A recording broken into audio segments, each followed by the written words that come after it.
Assalamualaikum, halo semuanya. Perkenalkan, kami dari kelompok 12 dan di sini kami akan menjelaskan mengenai seorang tokoh yaitu Erik Erikson.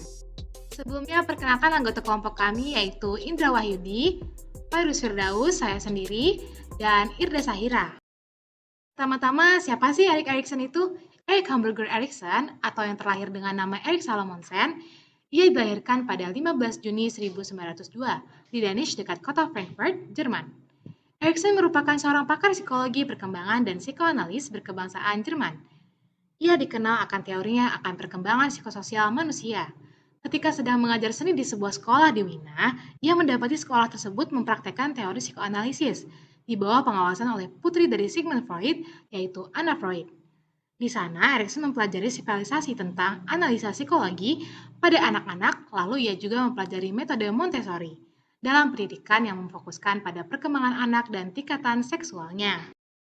Pada tahun 1933, Erikson dan keluarganya pindah ke Amerika Serikat dan menjadi ahli psikoanalisis anak pertama di Boston.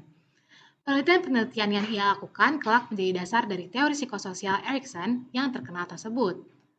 Pada tahun 1950, ia menerbitkan sebuah buku berjudul Childhood and Society. Erikson kemudian melanjutkan penelitiannya pada anak-anak dan anak muda. Dan ia masih menulis buku dan kembali mengajar di Harvard sampai pensiun pada tahun 1970. Erikson meninggal pada tahun 1994. Selanjutnya, sumber dan dasar teori. Yang pertama, latar belakang keluarga, pendidikan, agama, kebangsaan, serta profesi yang sempat mengacaukan identitasnya berhasil mendorong Erikson menciptakan formulasi konseptual tentang terjadinya identitas. Lalu yang kedua, keterlibatan Erikson dengan lembaga pendidikan Sigmund Freud menjadikannya banyak belajar mengenai teori psikoseksual. Lalu yang ketiga, itu sebabnya Erikson dikategorikan sebagai ahli neo-Freudian karena pandangannya merupakan perluasan dari teori Freud. Selanjutnya kita masuk pada perbandingan tahapan Erik Erikson dengan Sigmund Freud. Untuk Erik Erikson, peran atau fungsi ego sudah ditonjolkan yang berhubungan dengan tingkah laku yang nyata. Sedangkan Sigmund Freud, peranan atau fungsi ID dan ketidaksadaran sangat penting. Untuk Erik Erikson, hubungan-hubungan yang penting lebih luas karena mengikutsertakan pribadi-pribadi lain yang ada dalam lingkungan hidup yang langsung pada anak. Hubungan antara anak dan orang tua melalui pola pengaturan bersama atau mutual regulation. Sedangkan Sigmund Freud, hubungan segitiga antara anak, ibu, dan ayah menjadi landasan yang terpenting dalam perkembangan kepribadian. Untuk Erik Erikson, orientasinya optimistik karena kondisi-kondisi dari pengaruh lingkungan sosial yang ikut mempengaruhi perkembangan kepribadian anak bisa diatur. Sedangkan Sigmund Freud, orientasi patologik, mistik karena berhubungan dengan berbagai hambatan pada struktur kepribadian dalam perkembangan kepribadian. Untuk Erik Erikson, konflik timbul antara ego dengan lingkungan sosial yang disebut konflik sosial. Sedangkan Sigmund Freud, timbulnya berbagai hambatan dalam kehidupan psikisnya karena konflik internal antara id dan superego.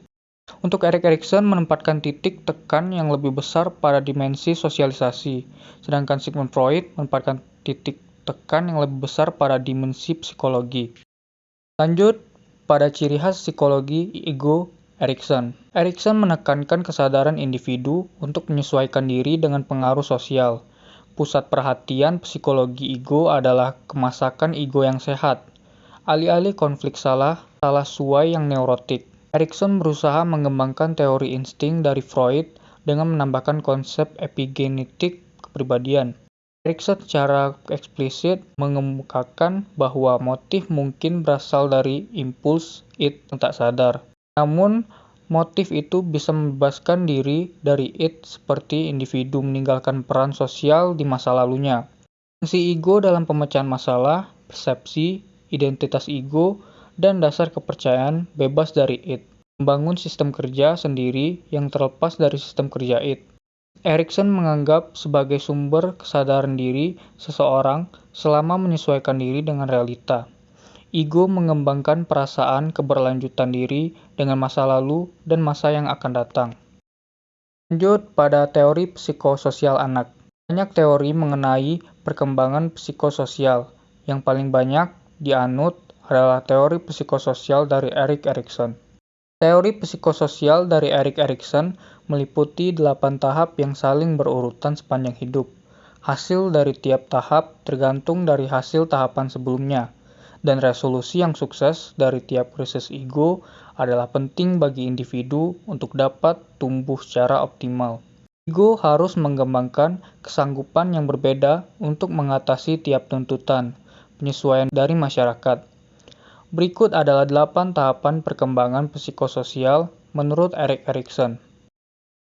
Tahap 1, Trust versus Mistrust. Itu umur dimulai dari 0 sampai 1 tahun. Dalam tahap ini, bayi berusaha keras untuk mendapatkan pengasuhan dan kehangatan. Jika ibu berhasil memenuhi kebutuhan anaknya, sang anak akan mengembangkan kemampuan untuk dapat mempercayai dan mengembangkan asa. Tahap 2, autonomi versus shame and doubt, yang dimulai dari umur 1 sampai 3 tahun. Dalam tahap ini, anak akan belajar bahwa dirinya memiliki kontrol atas tubuhnya.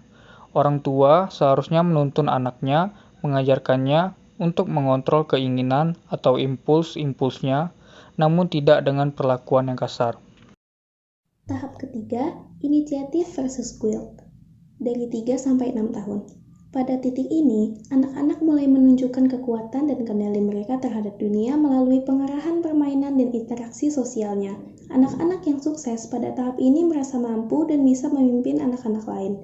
Mereka yang mengalami kegagalan untuk memperoleh keterampilan ini akan tertinggal dan merasa bersalah, ragu, dan kurang memiliki inisiatif. Bila keseimbangan ideal dari inisiatif individu dan kemauan untuk bekerja dengan orang lain tercapai, kualitas ego yang dikenal sebagai tujuan akan muncul. Tahap 4, industri versus inferiority, 6-12 tahun. Melalui interaksi sosial, anak-anak mulai mengembangkan perasaan bangga terhadap kemampuan dan prestasi. Mereka didorong dan diperintahkan oleh orang tua dan gurunya untuk mengembangkan perasaan mampu dan yakin akan keterampilan yang dimilikinya. Mereka yang menerima sedikit atau tidak mendapat dorongan dari orang tua, guru, atau teman sebaya akan meragukan kemampuannya untuk sukses. Perolehan keseimbangan secara sukses pada tahap perkembangan psikososial ini menumbuhkan kekuatan yang dikenal sebagai kompetensi, di mana anak-anak mengembangkan keyakinan terhadap kemampuan untuk melaksanakan tugas-tugas yang diberikan kepada mereka. Tahap kelima, identity versus role confusion, 12-18 tahun. Pada tahap ini, terjadi perubahan pada fisik dan jiwa di masa biologis seperti orang dewasa, sehingga tampak adanya kontraindikasi bahwa di lain pihak ia dianggap dewasa, tetapi di sisi lain ia dianggap belum dewasa. Pada usia ini, remaja sering mengalami pergolakan. Tahap ini memainkan peran esensial dalam perkembangan perasaan memiliki identitas diri yang akan mempengaruhi perilaku dan perkembangan hidup selanjutnya. Selama masa remaja, anak-anak mengeksplor kemandirian dan mengembangkan perasaan terhadap diri sendiri. Mereka yang menerima dorongan dan penguatan yang sesuai melalui eksplorasi diri akan memunculkan perasaan diri, kemandirian, dan kontrol yang kuat. Mereka yang tetap tidak pasti akan keyakinan diri dan keinginan akan merasa tidak aman dan bingung terhadap diri sendiri dan masa depannya. Peran orang tua sebagai sumber perlindungan dan nilai utama mulai menurun, adapun peran kelompok atau teman sebaya lebih tinggi. Tahap 6, intimacy versus isolation, masa dewasa muda. Dalam tahap ini, orang dewasa muda mempelajari cara berinteraksi dengan orang lain secara lebih mendalam. Erikson mempercayai bahwa vital seseorang mengembangkan dan berkomitmen terhadap relasi dengan orang lain. Mereka yang berhasil pada tahap ini akan membentuk relasi yang bertahan dan aman. Erikson meyakini bahwa perasaan yang kuat terhadap identitas pribadi adalah sangat penting untuk mengembangkan hubungan yang akrab.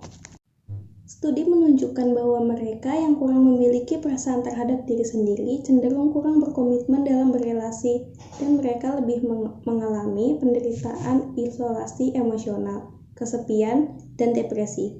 Resolusi yang berhasil pada tahap ini menghasilkan kebajikan yang dikenal sebagai cinta, ditandai dengan kemampuan untuk membentuk hubungan dengan orang lain secara bermakna dan jangka panjang. Tahap ketujuh, generativity versus stagnation, masa dewasa menengah. Pada tahap ini, individu memberikan sesuatu kepada dunia sebagai balasan dari apa yang telah dunia berikan untuk dirinya. juga melakukan sesuatu yang dapat memastikan kelangsungan generasi penerus di masa depan. Ketidakmampuan untuk memiliki pandangan generatif akan menciptakan perasaan bahwa hidup ini tidak berharga dan membosankan.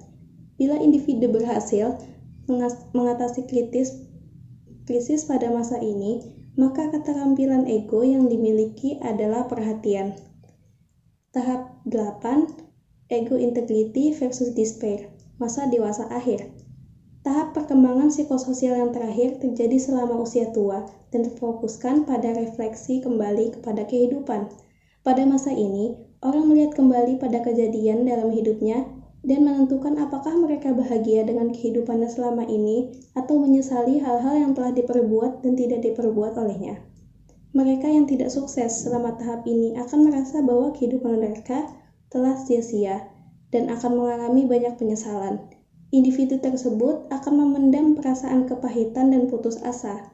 Mereka yang merasa bangga akan keberhasilannya akan memiliki integritas.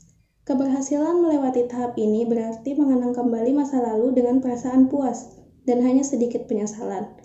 Individu akan memperoleh kearifan, bahkan berani menghadapi kematian.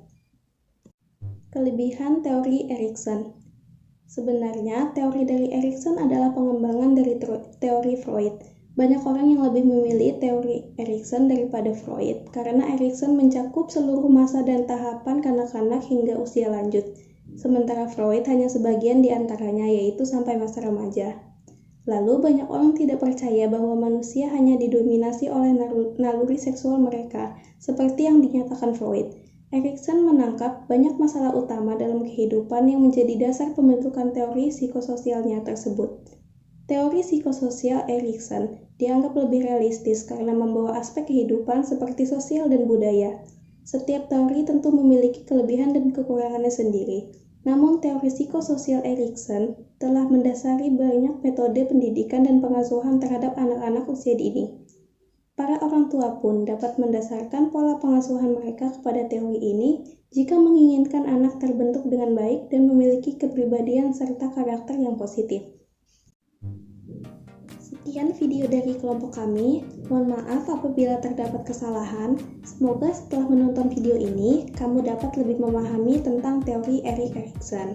Terima kasih telah menonton. Wassalamualaikum warahmatullahi wabarakatuh.